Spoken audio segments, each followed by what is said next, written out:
ജെയ്സന്റെ ഭാര്യയെ ആരോ കൊല്ലുന്നു. അതിൽ അയാളെ അറസ്റ്റ് ചെയ്യുന്നു. ജയിലിൽ കിടക്കവെ അവിടെ കുറ്റവാളികളുടെ കയ്യിൽ തന്റെ ഭാര്യയെ കൊന്നയാളുടെ കയ്യിലുണ്ടായിരുന്നത് പോലെയുള്ള ബ്രേസ്ലെറ്റ് ജെയ്സൺ കാണുന്നു. അയാളെ വാർഡൻ ഓഫീസിലേക്ക് എത്തിക്കുന്നു. എന്നിട്ട് അയാളോട് ഒരു കാർ റേസിംഗിൽ പങ്കെടുക്കുവാൻ ആവശ്യപ്പെടുന്നു. അവർ അത് ലൈവ് സ്ട്രീം ചെയ്ത് ക്യാഷ് ഉണ്ടാക്കുന്നു. റേസ് തുടങ്ങുന്നു. ഗ്രീൻ ലൈറ്റ് കത്തിയതും എല്ലാ കാറുകളും ചീറിപ്പായുന്നു. ജെയ്സൺ പെട്ടെന്ന് തന്നെ ഫസ്റ്റ് പൊസിഷൻ പിടിക്കുന്നു. ഈ സമയം വാർഡൻ റേസ് ട്രാക്കിലുള്ള ചില സിഗ്നലുകൾ ആക്ടിവേറ്റ് ചെയ്യുന്നു. ചില കാറുകൾ വാളിന്റെ ചിഹ്നത്തിൽ കയറുന്നു. അവരുടെ കാറിൽ ഗൺ ആക്ടിവേറ്റ് ആകുന്നു. അവർ മുൻപിലുള്ള കാറുകളെ അറ്റാക്ക് ചെയ്യുന്നു.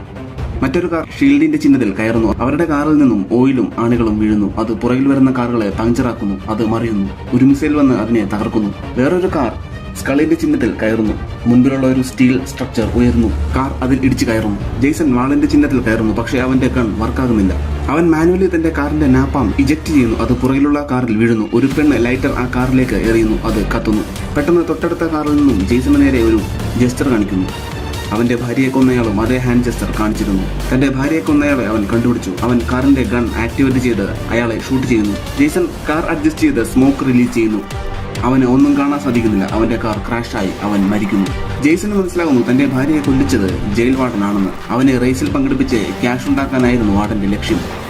അടുത്ത റേസിൽ വാർഡൻ ഒരു കൂറ്റൻ ട്രക്ക് ഇറക്കുന്നു. അതിൽ നിന്നും റോക്കറ്റുകൾ വന്ന് കുറെ കാറുകളെ തകർത്ത് കളയുന്നു. അവസാനം 2 കാറുകൾ മാത്രം ബാക്കിയാകുന്നു. അവർ സ്കളിന്റെ സിംബൽ ആക്ടിവേറ്റ് ചെയ്യുന്നു. ആ മോൺസ്റ്റർ ട്രക്ക് അതിൽ ഇടിച്ച് തകർന്നു പോകുന്നു. അവസാന റേസിന് മുൻപ് ജെയ്സന്റെ കാറിൽ വാർഡൻ ബോംബ് എത്തിക്കുന്നു. ഫൈനൽ റേസിൽ 2 പേർ മാത്രമേ ഉണ്ടായിരുന്നുള്ളൂ. ജെയ്സന്റെ നേരെ മറ്റവൻ മിസൈൽ ലോഞ്ച് ചെയ്യുന്നു. ജെയ്സൺ മാറിക്കളയുന്നു. മിസൈൽ ജയിലിന്റെ മതിൽ തകർത്ത് കളയുന്നു. അവർ അതിൽ കൂടി രക്ഷപ്പെടുന്നു. വാർഡൻ ജെയ്സന്റെ കാറിലെ ബോംബ് ആക്ടിവേറ്റ് ചെയ്യുന്നു. പക്ഷേ ഒന്നും സംഭവിക്കുന്നില്ല. ബോംബ് നേരത്തെ തന്നെ ജെയ്സന്റെ മെക്കാനിക് മാറ്റിയിരുന്നു.